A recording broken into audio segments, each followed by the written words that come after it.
बड़ी खबर, CIA director bill Burns ने तालिबान के नेता से सीक्रेट मीटिंग की है। गनी बरदार से हुई सीआईए डायरेक्टर बिल बर्न्स की मुलाकात। काबुल पर तालिबान के कब्जे के बाद पहली हाई लेवल मीटिंग है। आमने सामने की मुलाकात में बर्न्स और गनी ने अपनी बातें रखी हैं। Rohit, any input on this? अगर अमेरिका एंगेज्ड है निशांत, हम बार बार अनफॉर्चुनेटली ये इंफॉर्मेशन जो है बहुत लिमिटेड तौर पे आती है। हमें ये बताया जाता है कि अमेरिका एंगेज्ड है, तालिबान से बात कर रहा है, लेकिन देखिए कंसर्न्स बहुत है निशांत। कंसर्न सबसे बड़ा ये है कि जो चेन ऑफ कमांड है वो फॉलो नहीं होती। अगर आप उनके बड़े बड़े लीडर से मिल भी ले, लेकिन जो नीचे के सोल्जर्स है दे आर नॉट ऑर्गेनाइज्ड, तो आप अगर उनसे कितने भी एश्योरेंस ले ले, it is not going to follow through. Chain of command my dear friend, it is a jalebi of command. पूरी तरह फैली हुई है, किसी को नहीं समझ में आ रहा कहां से सिरा शुरू हो रहा है, कहां से खत्म हो रहा है। यहां पर कुछ समझ में नहीं आता। यहां पर it is not chain of command, it is a jalebi of command. मैं सीधे चाहूंगा, मेरे साथ दीपक बोरा सर है। जल साहब, मैं आपके पास आ रहा हूं सर। एक बड़े नेता का मशहूर डायलॉग है, मतलब उनकी भाषण है, लेकिन सीआईए के डायरेक्टर अगर तालिबान से मिल रहे हैं, वो भी तालिबान ने उनको जब धमकी दी उसके बाद, तो इसका मतलब सब मिले हुए हैं जी।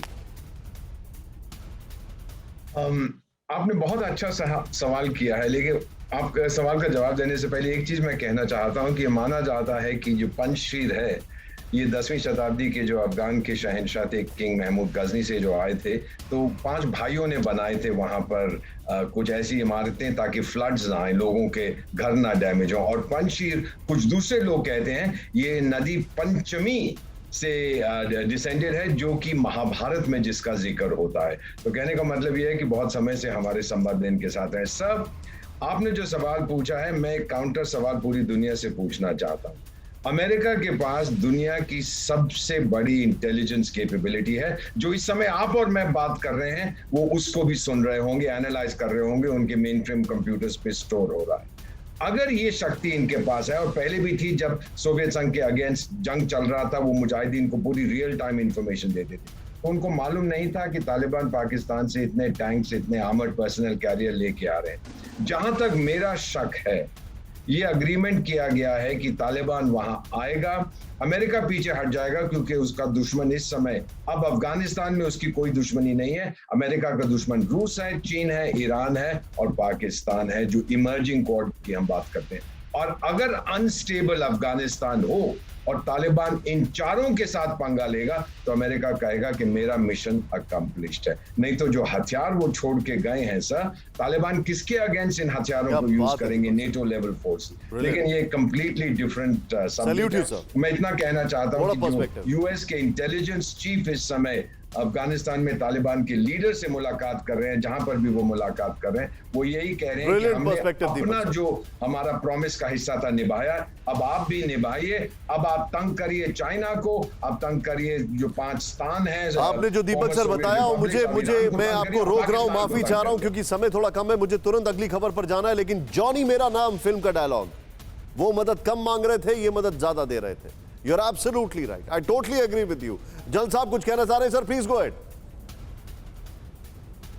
सर। जल साहब प्लीज गो अहेड सर। देखिए सर, बात जो जरूरी आधी रह गई है वो ये है, बात जो आधी रह गई वो जरूरी बात बताने वाली ये है कि United Nations human right commission, जो कि वसंत विहार में लोकेटेड है और मैं वहीं रहता हूँ, वहाँ मैं देख रहा हूँ कि ये किस तरह से यहाँ पर नारेबाजी हो रही है।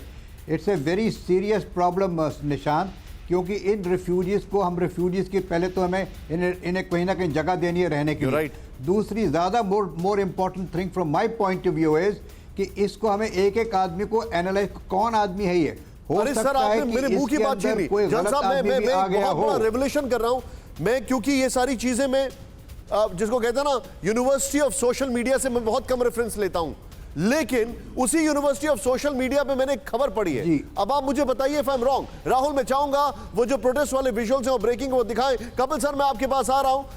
जल साहब, मेरे पास इंफॉर्मेशन ये है, कसौर है, पार्डन मी फॉर दिस, कि पाकिस्तान कई सारे लोगों को अफगानिस्तान में प्लांट कर रहा है एयरपोर्ट पर, और वो पूरी दुनिया में इवैक्यूएट होके जा रहे हैं। Is it true? Can it be true? यही तो मैं कहना चाह रहा हूं आपसे। जल साहब please go ahead.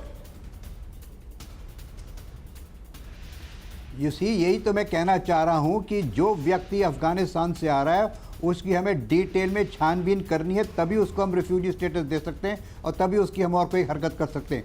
This is a very serious time, very difficult time for us to find out हर एक व्यक्ति जो आया है वो कौन है, कहाँ से आया है, क्या उसका काम है, क्या करता था, क्या नहीं करता था।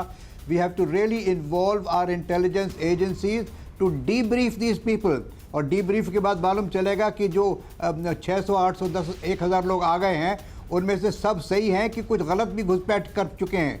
तो आई मस्ट से कि इसका प्रोसीजर जो है वो फॉरेन मिनिस्ट्री, इंटेलिजेंस ऑर्गेनाइजेशन मिलके कर रही होंगी कि हर एक व्यक्ति को एक कार्ड दिया जाए, उस पर एक मोहर लगेगी कि he has been intelligently cleared। एक इंफॉर्मेशन में देना चाहूंगा, यू आर एब्सोल्युटली राइट।